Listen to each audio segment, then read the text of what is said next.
মরিচ, বলো তো বাংলাদেশের রাজধানী কোথায়? বাংলাদেশের রাজধানী আমগো বরিশাল। ও মরিচ, তুমি খুব সুন্দর উত্তর দিয়েছো। এবার লাও, তুমি বলো তো কানাডা কোথায় অবস্থিত? এটা তো খুবই সোজা প্রশ্ন। কানাডা আমাদের পাশের বাথরুমে অবস্থিত।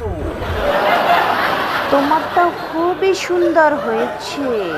তুমি কিভাবে জানলে লাও কানাডা আমাদের পাশের বাথরুমে অবস্থিত?